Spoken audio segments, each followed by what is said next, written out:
So here you are, you're ready to get your career kick started, you're ready to jump in with your first job and really do great things. Well, I'm going to tell you it takes a lot of hard work, a lot of dedication, but you can do it. Right now I'm going to give you the top 5 tips that will take you to the top.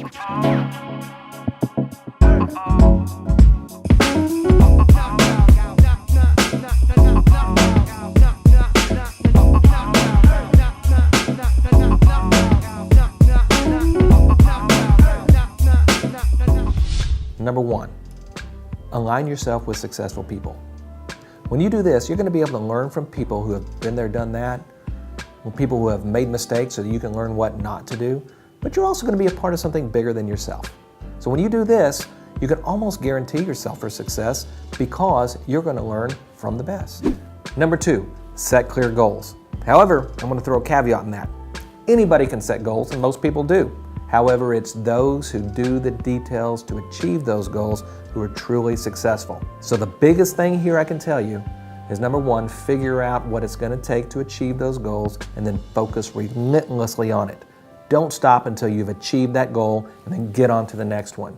So don't just make the goal and let it sit out there in space, but actually go and grab it. Get that roadmap, figure it out, and get there. No matter what it takes, don't give up.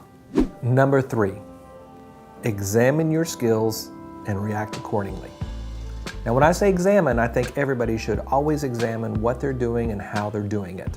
And not only the self-examination, but ask others for critiques as well.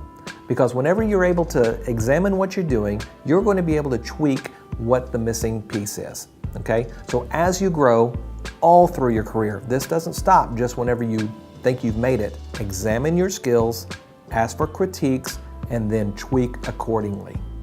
Number 4, dress for success and speak like royalty. Let's talk about dress for success first. Number 1, if you're a client and you're going to spend a ton of money, who are you going to want to get your hair cut from? This person or this person? Exactly. The best thing you can do is be the person that that person has in their mind that they're going to see and that they're going to feel comfortable spending so much money for. So always dress for success. Treat every day like you're going to a job interview because you are. Every new client is somebody you're going to want to retain, you're going to want to keep, and you're going to want to nurture that relationship. And the second part of this, speak like royalty. Now, I don't mean go out and learn how to speak in a British accent, but what I mean is always use words that, number 1, are going to reflect the amount of service that you're going to give. For example, instead of saying thank you, say my pleasure. Instead of saying, would you like a drink? Say, would you like a beverage? Those little touches are going to make a world of difference. And also, I can never stress this enough, always speak positive. You always want to make your client feel better than whenever they came in. And spending 2 hours with you, make sure it's the most pleasant part of their day. I can never stress this enough. Dress for success and speak like royalty. And number 5, this is probably the easiest thing, but so many people get it wrong. This is what separates luxury brands from non-luxury brands.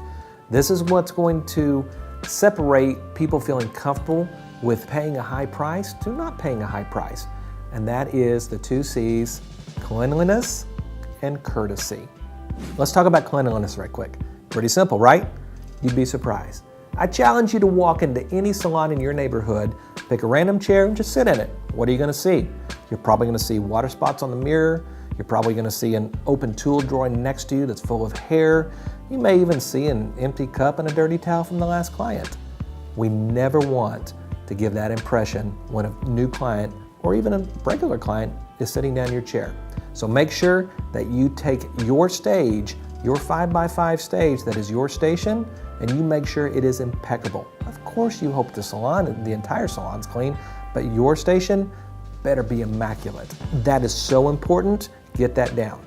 And finally, courtesy. So important to maintain throughout the entire day. How you're greeting people, how you're talking to them throughout the entire service, even how you're treating your teammates. Whenever you reply with simple courtesy, your trust factor is going to go out the roof.